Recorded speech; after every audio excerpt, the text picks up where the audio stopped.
Benvenuti sul mio canale. Stavo lavorando a questa maglia e ho provato più modi per cercare una chiusura, siccome sto lavorando in tondo, una chiusura che si vedesse poco, non invisibile perché è praticamente impossibile, però che si confonda in mezzo agli altri punti. E ho provato questo, volevo proporla anche a voi. Mi sembra piuttosto discreta, infatti se vedete qui così appena appena. Quindi ora vado a completare il giro. Questo è l'ultimo punto. Siccome ho iniziato con punto basso e catenella, non entro nella catenella, ma entro nel primo punto alto utile. E non prendo tutto il punto, prendo la costa dietro, quindi guardiamo il punto alto. A queste due costine entro nella costina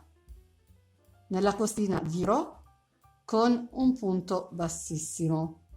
Dopodiché rientro e prendo tutto il punto, cioè tutte e due le costine.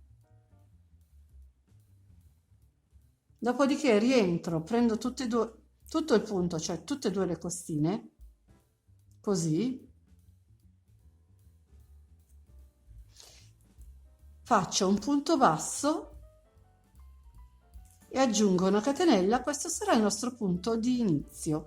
Se doveste avere problemi, visto che alla fine si salta un punto, non fate altro che marcare. Se avete paura di perdere un punto, marcate l'ultimo punto del giro che abbiamo appena chiuso. Dopodiché vado a lavorare a punti alti normalmente per tutto il giro. Ci vediamo alla fine del giro che rifacciamo un'altra volta la chiusura insieme. Sono quasi arrivata alla fine del giro.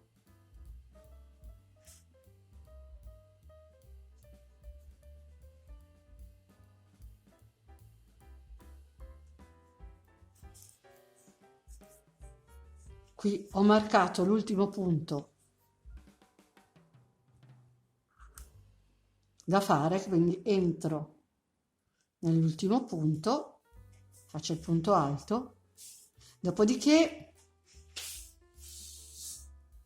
ripeto, qui c'è il punto basso e la catenella, non li considero, vado direttamente nel punto alto, prendo la costina dietro, chiudo con un punto bassissimo